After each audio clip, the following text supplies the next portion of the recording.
Di sini Lindong berpikir jika orang-orang itu dulunya memang benar berasal dari klan Guntur yang menjaga jimat leluhur, mereka seharusnya tunduk kepada Lindong karena dia adalah seorang pewaris jimat dan penerus leluhur Fuzu.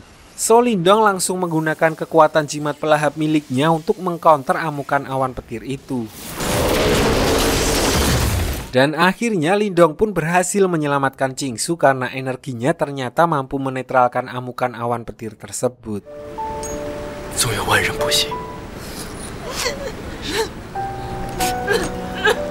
Setelah kejadian tersebut, mereka lalu melihat sesuatu dari dalam danau di sekitar desa itu, di mana jimat petir ternyata tersimpan di dalamnya. Lindong dan yang lainnya pun langsung bergegas menyelam ke dasar danau untuk mengambil jimat tersebut. Namun mereka menemukan sesuatu yang aneh di mana ada daratan di dasar danau yang tidak terisi oleh air dan dikelilingi oleh patung. Setelah diselidiki lebih lanjut, ternyata patung-patung itu adalah orang-orang terakhir dari klan Guntur yang menyegel dirinya sendiri untuk melindungi jimat petir dari dunia luar sampai hari ini. Di sini Qingsu langsung menyadari kalau itu semua terjadi akibat dendam klan Guntur kepada ayahnya. Maka di sini dia mencoba untuk berdoa kepada leluhur di sana dan meminta maaf atas nama ayahnya. Dia juga berjanji akan membalaskan dendam mereka dengan membasmi iblis Yi sampai ke akar-akarnya yang ternyata niat tulus Qingsu tersebut didengar dan jimat petir langsung turun dengan sendirinya.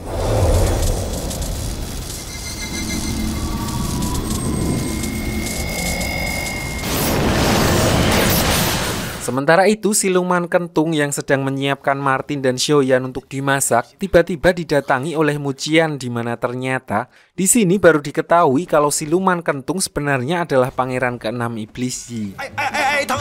Di sini Muqian berkata kalau dia akan memancing Lindong ke tempat itu dan memaksa menyerahkan jimat leluhur demi Xiaoyan dan Martin. Dan siluman kentung diperintahkan untuk menghandle masalah tersebut karena Muqian tidak ingin identitas aslinya terbongkar. Singkat cerita, Lindong akhirnya terpancing oleh umpan yang dibuat Muqian dan mengejarnya seorang diri sampai ke kuil siluman kentung. Di sini Xiaoyan dan Martin sudah berusaha untuk memperingatkannya agar tidak mendekat. Namun Lindong yang justru berniat menyelamatkan mereka pun akhirnya berhadapan langsung dengan pangeran ke-6 iblis Yi, di mana dia memaksa Lindong untuk menyerahkan jimat leluhur kepadanya dengan menggunakan Martin sebagai ancaman. Namun saat Lindong melemparkan jimat petir ke udara, Martin dengan cepat langsung menyambarnya dan tiba-tiba jimat tersebut langsung aktif seperti saat Lindong mendapatkan jimat pelahap sebelumnya, di mana hal ini menegaskan kalau Martin telah direstui untuk menjadi pewaris jimat petir.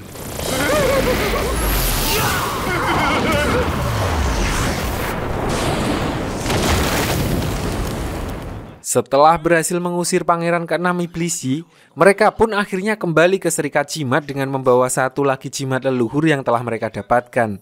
Dengan begitu, artinya sudah ada 4 jimat leluhur yang muncul dan mereka hanya tinggal mencari keempat sisanya. Di sisi lain, kabar tentang keberhasilan Lindong ternyata sudah tersebar dan akhirnya sampai ke klan Lin, klannya yang dulu mengusirnya karena dianggap sebagai pembuat onar. Di sini salah satu tetua klan Lin kembali datang menemui Lindong dan memintanya untuk menjadi perwakilan klan Lin untuk menemui pangeran. Di mana permintaan tersebut jelas ditolak karena Lindong sudah terlanjur sakit hati dengan para pemimpin di klannya. Karena tidak berhasil membujuk Lindong, tetua klan akhirnya meninggalkan lambang klan Lin untuknya jika suatu saat Lindong berubah pikiran. Sementara itu, Lang Tian yang sedang bersemedi dengan Lintan tiba-tiba didatangi oleh seniornya yang dari awal tidak menyukai Lang Tian. Di sini dia berniat membuli Lang Tian karena telah lancang menggunakan fasilitas ruang rahasia milik Sekte Gerbang Yuan. Namun dirinya dibuat terkejut begitu menerima serangan dari Lang Tian karena ternyata Lang Tian telah mencapai kultivasi level dewa yang bahkan Lang Tian sendiri pun tidak menyadarinya. Jadi selama Lang Tian bersemedi dengan Lintan, dia secara tidak sadar menyerap energi racun es dari tubuh Lintan yang ternyata membuat level kultivasinya naik secara drastis tanpa dia sadari. Setelah kejadian itu, Lang Tian pun pergi menemui Muqian untuk memberitahu tentang level kultivasinya yang telah meningkat. Di sini dia hampir memergoki seniornya sedang bersama dengan Iblis Yi ke-6.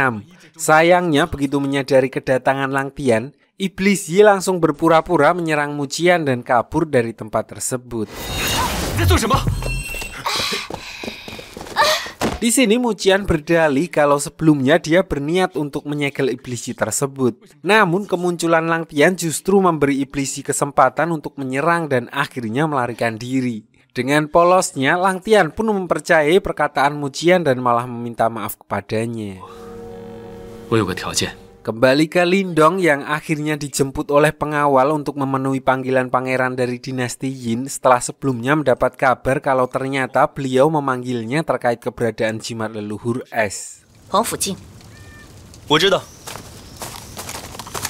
Di pertemuan itu, pangeran muda menjelaskan kalau dia baru-baru ini menemukan jimat es dan meminta Lindong mengambil jimat tersebut untuknya.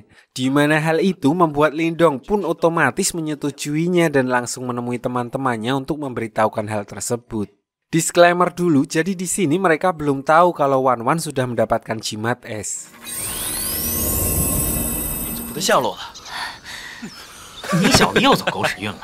Lanjut, begitu sampai di tempat singgah mereka, Lindong menyadari kalau Wan Wan tidak ada di sana. Lalu berhubung pangeran muda sudah menunggu, Lindong akhirnya meminta Qingsu dan yang lainnya untuk pergi lebih dulu bersama rombongan dinasti, sementara dia pergi mencari Wan Wan. Ternyata diperlihatkan sebelumnya kalau Lang Tian dengan sengaja diam-diam melimpai Wan Wan dengan memancingnya menggunakan lintan untuk mengalihkan perhatian Lindong. Lang Tian berniat untuk mendekati pangeran muda dan menggantikan posisi Lindong sementara dia sibuk mencari Wan Wan. Di sini Lang Tian juga tidak segan-segan menantang Qingsu yang sengaja mengulur waktu untuk menunggu kedatangan Lindong. Walaupun sempat mengimbangi Lang Tian, namun Qingsu tidak bisa menahannya lebih lama karena kini level kultivasi Lang Tian saat ini sudah berada jauh di atasnya. Sementara itu, Lindong yang akhirnya berhasil menemukan Wan Wan pun langsung bergegas menyusul teman-temannya. Namun di tengah perjalanan, Lintan yang sudah termakan omongan Lang Tian tiba-tiba muncul dan mencoba untuk menghentikan mereka. Di mana di sini diperlihatkan juga kalau kini dia sudah bisa mengontrol kekuatannya dan berniat menghentikan Lindong dengan energi es miliknya.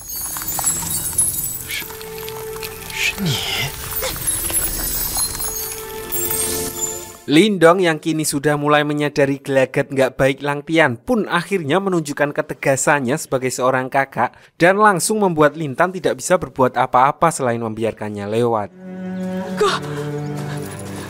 Singkat cerita, Lindong pun sampai dan langsung menyelamatkan Qingsu yang sedang bersusah payah melawan Lang Tian.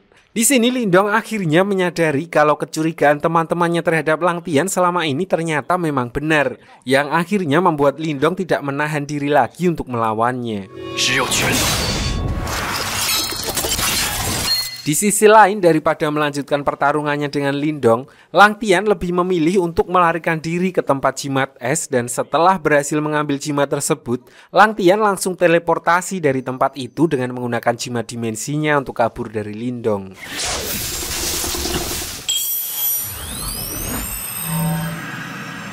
Sayangnya, Lang Tian muncul tepat di mana Lintan berada yang akhirnya membuatnya mengetahui kalau sebenarnya selama ini Lang Tian telah mengambil jimat dimensi. Begitu menyadari bahwa selama ini dia telah ditipu dan dimanfaatkan oleh Lang Tian, Lintan pun akhirnya ngamuk dan langsung mengeluarkan ultinya. Namun orang-orang di sana yang menyaksikan kekuatan Lintan justru menuduhnya sebagai Iblis Yi dan yang lebih parahnya lagi, Lang Tian juga mengatakan hal yang sama dengan mendukung tuduhan tersebut. So para prajurit dari dinasti pun langsung mengepung Lintan untuk mengeksekusinya.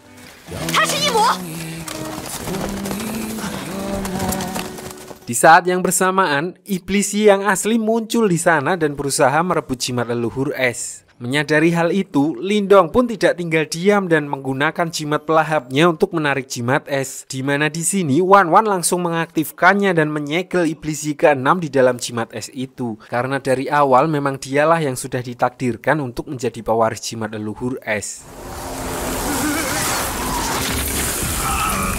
Walaupun sudah menyaksikan kemunculan iblis Yi yang asli, namun hal tersebut tetap tidak menghilangkan tuduhan orang-orang kepada Lintan, di mana hal itu membuat Lintan khawatir kalau Lindong dan yang lainnya akan ikut menjadi sasaran. So dia akhirnya memberanikan diri untuk speak up dan berniat untuk mengorbankan dirinya sendiri.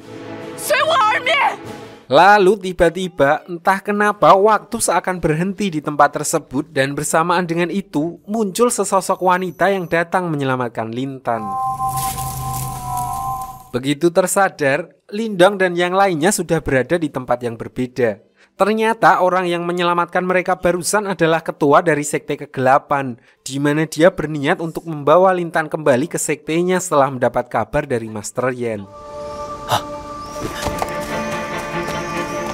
Jadi diceritakan kalau Lintan yang selama ini adalah adik angkat Lindong sebenarnya adalah keturunan asli dari sekte tersebut, di mana saat kecil dia tidak sengaja hilang dan ditemukan oleh ayahnya Lindong. Setelah mengetahui asal-usulnya, Lintan akhirnya memilih untuk pulang ke sekte kegelapan bersama dengan ketuanya, dan Lindong pun harus ikhlas melepas kepergiannya.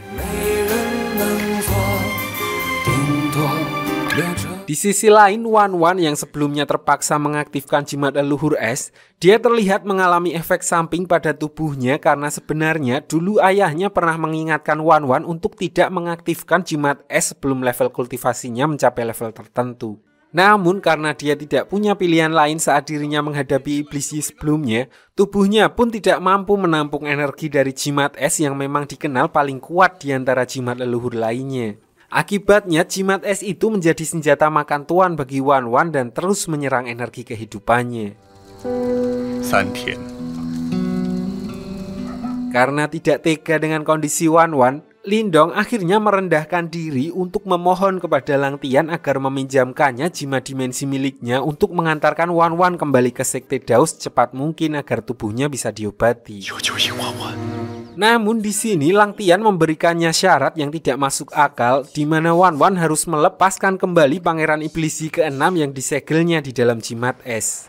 Lang Tian beralasan kalau dia dan Mucian berniat untuk membunuh Iblis Yi untuk selamanya alih-alih hanya menyegelnya, alias menyelesaikan masalah sampai ke akar-akarnya. Padahal Mucian hanya memanfaatkannya dan bertujuan sebaliknya. Di sini Lindong tentu saja tidak bisa menyanggupi syarat tersebut, namun dia tetap bersikeras memohon bantuan Lang Tian walaupun dirinya harus diajar sekalipun. Sampai akhirnya Lindong tidak sengaja melihat jasad ketua klan Lin yang ternyata telah dihabisi oleh Lang Tian karena curiga kalau Lang Tianlah orang yang sebenarnya bekerja sama dengan Iblis Yi. Karena sudah melihat apa yang dilakukannya, Lang Tian pun tidak punya pilihan lain dan akhirnya menggunakan cara kekerasan untuk memaksa Lindong menyerahkan jimat es kepadanya. Di sisi lain, Wan Wan dengan naluri bestinya, dia langsung menyadari kalau Lindong sedang dalam bahaya dan dia pun langsung mengikuti kata hatinya untuk bergegas mencari Lindong. Singkat cerita, Wan Wan akhirnya menemukan Lindong yang sedang disandra oleh Lang Tian di dalam altar jimat es. Dan demi menyelamatkannya, Wan Wan pun menuruti perintah Lang Tian dan melepas segel Pangeran Iblis Yi ke-6 dari jimat es.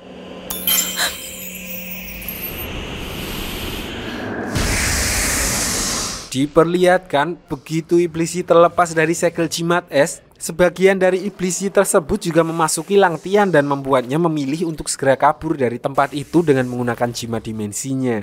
Namun kondisinya membuat Lang Tian tidak mampu untuk pergi jauh dan akhirnya dia pun ditangkap oleh pasukan dinasti yang kini sudah mengetahui niat busuknya. Tidak berselang lama, Lindong yang sudah berhasil membebaskan diri pun tiba di tempat itu bersama dengan Wan Wan dan dengan berat hati, Lindong memutuskan untuk menghukum Lang Tian atas perbuatannya selama ini.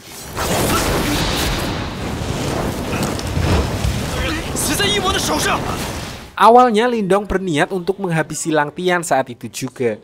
Namun di tengah jalan dia berubah pikiran karena tidak tega begitu teringat dengan semua kenangan saat mereka bersama, di mana momen tersebut memberikan kesempatan untuk Lang Tian dan dia pun langsung melarikan diri dengan menggunakan jimat dimensinya. Setelah kejadian itu, kondisi Wan Wan terlihat semakin parah di mana kini tubuhnya terlihat setengahnya tua. Tidak berselang lama, berita tentang kondisi Wan Wan pun akhirnya sampai ke Sekte Dao dan mereka langsung mengirimkan pasukan untuk segera membawanya pulang. Di sini sebenarnya Wan Wan tidak ingin menjadi pewaris jimat es karena dia menilai syaratnya terlalu berat baginya. Namun dengan kondisinya sekarang, dia tidak punya pilihan lain selain meningkatkan level kultivasinya agar tubuhnya mampu beradaptasi dengan kekuatan jimat es. Dan akhirnya Wan Wan pun meninggalkan Lindong dan yang lainnya untuk kembali ke Sekte Dao. Setelah ditinggal Wan Wan, Lindong jadi agak sedikit galau di mana dia lalu bertekad untuk menjadi lebih kuat agar bisa melindungi semua orang termasuk Wan Wan, sehingga dia tidak perlu lagi mengorbankan dirinya menjadi pewaris jimat es. Lindong lalu memutuskan kalau dia akan mulai berlatih serius dan menjadi murid salah satu dari 3 sekte besar untuk meningkatkan kekuatannya. Beralih ke Lang Tian, diperlihatkan kalau dia ternyata juga menyesali apa yang telah dilakukannya selama ini dan khawatir kalau dia ada di jalan yang salah. Namun Mujian masih terus berusaha untuk meyakinkan Lang Tian bahwa apa yang dia lakukan adalah sesuatu yang harus dikorbankan demi melenyapkan iblis Yi. Mujian juga memintanya untuk tidak terus bersedih dan melanjutkan pencarian jimat leluhurnya untuk membuktikan kepada orang-orang bahwa apa yang dilakukannya adalah hal yang benar. Karena sudah terlanjur basah, Lang Tian pun akhirnya setuju untuk pergi ke Sekte Kegelapan, tempat di mana jimat leluhur kegelapan berada. Sementara itu diperlihatkan kalau Qingsu baru saja mudik dan menemui ketua Sekte Istana Langit. Demi membantu Lindong, dia meminta ketua Sekte Istana Langit untuk kali ini membuat pengecualian dan mengizinkan Lindong melamar menjadi murid mereka saat penerimaan murid baru nanti. Ketua sekte jelas menolak permintaan tersebut karena selama ini Sekte Istana Langit hanya menerima murid perempuan. Namun Qingsu bersikeras dan berkata kalau pengecualian itu bisa dibuat jika ada yang mampu membalikan arus penjara air terjun di sekte mereka.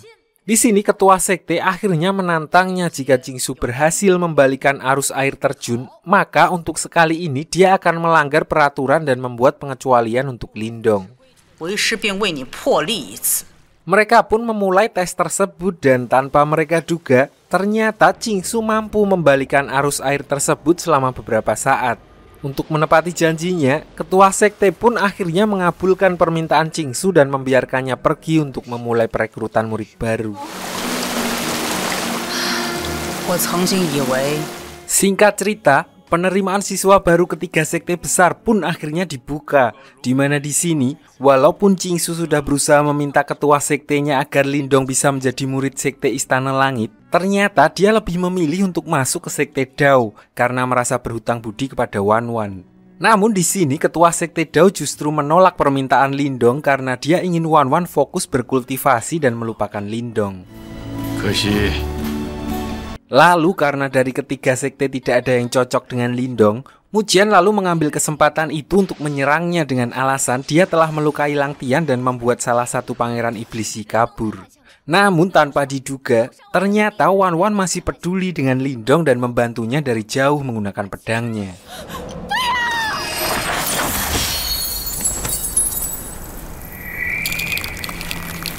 Menyadari hal itu, ketua sekte Dao pun mulai tergerak hatinya dan akhirnya mengizinkan Lindong untuk mendaftar. Namun dengan syarat dia harus mampu memecahkan batu kristal yang ada di dalam tanah untuk membuktikan kalau kekuatannya cukup dan layak menjadi murid sekte Dao. Awalnya orang-orang ragu kalau Lindong mampu menemukan dan memecahkan batu kristal tersebut. Namun Lindong menunjukkan bahwa ternyata hanya dengan 2 kali percobaan dirinya mampu menyelesaikan tantangan tersebut dan dengan begitu kini dirinya telah resmi menjadi murid sekaligus berada di bawah perlindungan sekte Dao.